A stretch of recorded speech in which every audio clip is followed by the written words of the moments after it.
Come on in and welcome to my world. I'm David Harvey, and this is my Marimba and Xylophone home. Let's go into my music studio and check out what I have here for the Marimba and Xylophone.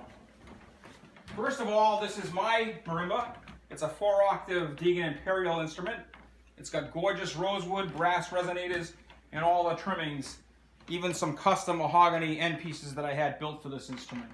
So this Deegan keyboard dates to about 1938 to 1940 or so. And when I practice my instrument, I've hired some other performers to keep an eye on me and make sure that when I play the marimba here, I don't hit any wrong notes. And if I do, they let me know about it. So this gentleman right here is poised right over my shoulder to keep a close eye on me. This is Red Norvo. Red was a jazz xylophonist during the 1930s. He's got his own Deegan keyboard here, so we're Deegan brothers. We have some other performers here. This is 1935, Rudy Starita over in London, England. This is Yoichi Hiraoka, a Japanese xylophonist who immigrated to New York City from Japan. That's a 4.5-octave Deegan artist special xylophone that Hiraoka has there. And some people may recognize this guy because he's one of the Green brothers. This is Joe Green posing with a beautiful 4-octave leady wide bar marimba.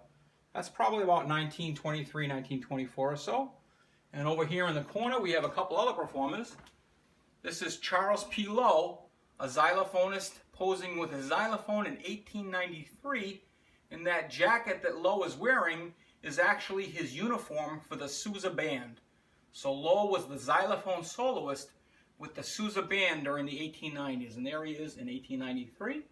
And below Lowe we have another gentleman, George Stone, a xylophone soloist from 1921.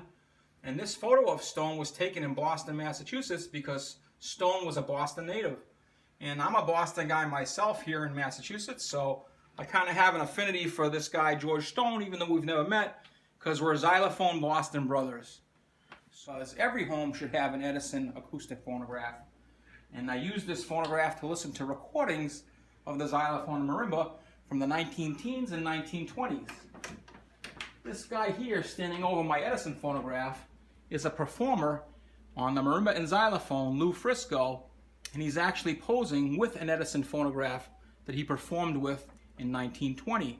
So he performed xylophone and marimba music and recorded for the Edison Phonograph Company, and this is an Edison phonograph right here. So let's crank her up and listen to a performance. We're going to listen to the Green Brothers play a little bit of a hot number called New Orleans Wiggle. And my cranking motion here is how I normally plug this phonograph into the wall to get power. It's called elbow power. So here we have the Green Brothers in about 1923 playing for us on my Edison phonograph.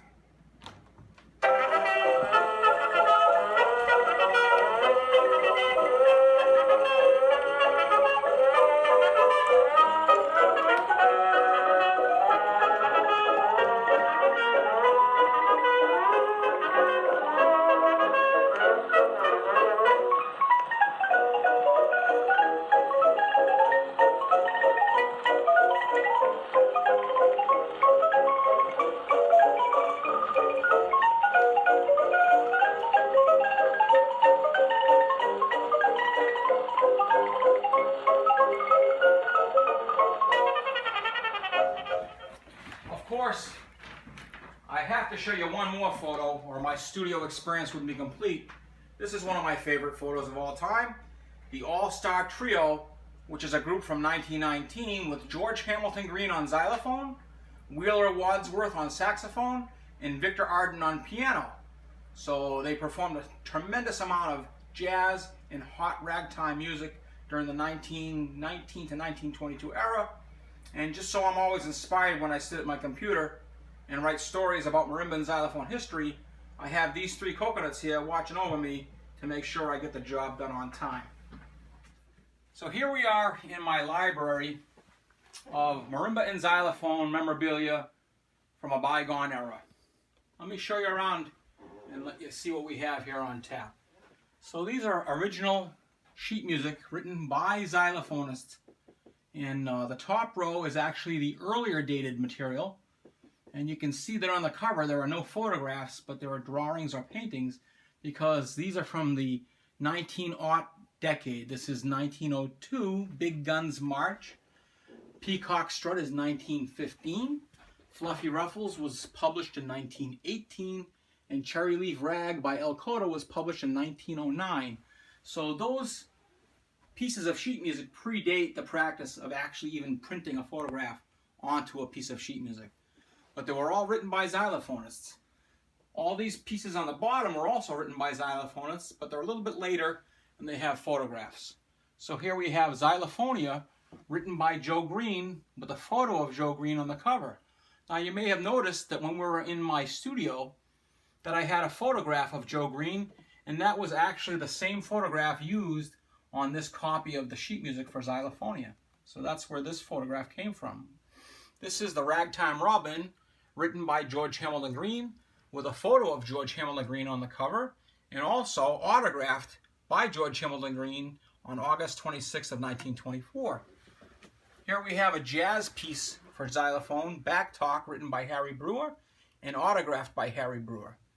And here we have a masterful jazz composition for the marimba, Dance of the Octopus, written by Red Novo, and also it has a photograph of Novo on the cover, and Red Novo actually autographed this piece as well. So there's Dance of the Octopus. Over here we have a playbill from Paris, France in 1915 of the three Larseys, the celebrated virtuoso xylophonists. They play their repertoire of the grand compositeurs, or the grand compositions. So this would have been a vaudeville or music hall act in Paris in 1915, and you can see the little diagram up in the left-hand corner of two 4-row continental xylophones being played by two of the three Larseys. So that's an original playbill from Paris, 1915. And here we have some pieces that were not written for the xylophone. They were just popular songs or other popular pieces of music that were not written by xylophonists, but they were made popular by performances by certain xylophonists or marimbists. So here we have the All-Star Trio on a piece of music called By the Pyramids. Here we have a copy of Kitten on the Keys showing xylophonist Sam Herman on the cover. This is a piece published in England called Because, that's the title of the music, but it features Teddy Brown and his Café de Paris dance band. So that was a very popular nightclub in London at that time, the Café de Paris. So his Café de Paris dance band is shown here in the Café de Paris nightclub. This is the Adoration Waltz, and it has a small photograph of Lamberti, who was a very popular vaudeville xylophonist in the 1920s and 30s. And here we have a piece, My Adobe Hacienda, which means basically my home, and it's marimbist Jose Bethencourt on the cover. So Bethencourt didn't write that piece, but he performed it, and there's his picture over there. And now these wall hangings are very special. This is a wall hanging of a piece of sheet music, an original sheet music from the year 1866. It's a piece written for a xylophonist, Ernest Bonnet, in 1866, and that's an actual photograph of Ernest Bonnet at the xylophone in Paris, France in 1866. And that picture is not printed onto the sheet music. That's an actual original photograph that's glued onto the front of the sheet music. This is a wood print copy of another xylophonist from the 1830s, Joseph Gusakoff, and Joseph Gusakoff's xylophone that he performed on, and even his two xylophone mallets there that he performed on. This is not the original, this is a reproduction. I actually own the original from the 1830s of this woodcut. But I have that in storage because I didn't want to expose that on a wall hanging like this to sunlight and other forms of direct light, because it's such an old, rare, and valuable document. So this is a reproduction of the original from 1830s, Joseph Gusakoff. Yeah. So you may have noticed while we're going around the room that we're surrounded by bookcases. These are bookcases that don't have books, they have recordings. There are thousands of recordings in this room, and every one of these recordings is of the marimba or the xylophone. There are nothing here other than marimba and xylophone music. There's thousands of them. I can't tell you the exact number because I've never counted them. But what we see is a couple different things. We see disc recordings in these shelves, and then we see cylinder phonograph recordings here. And what we have now is an Edison cylinder phonograph that plays these cylinder records. So let's listen to a xylophone performance on the cylinder phonograph record. And this has the same electrical cord as the Edison phonograph that we saw earlier that plays discs. It's the old elbow grease electrical cord. So this performance dates to 1908. It's Charles Daub playing the Mockingbird as a xylophone solo with orchestra accompaniment.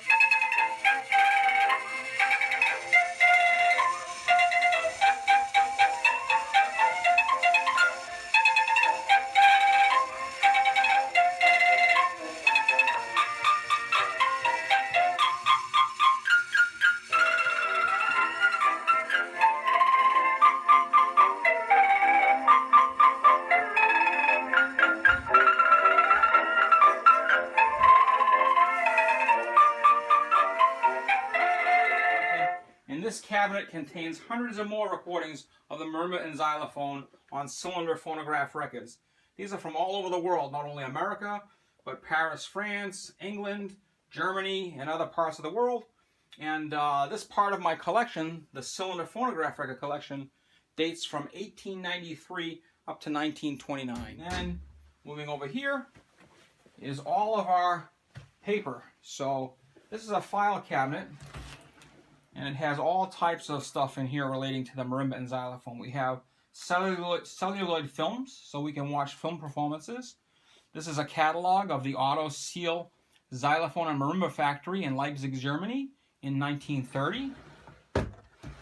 And here we have just endless photographs, magazine articles, music performance program notes, all types of biographical information.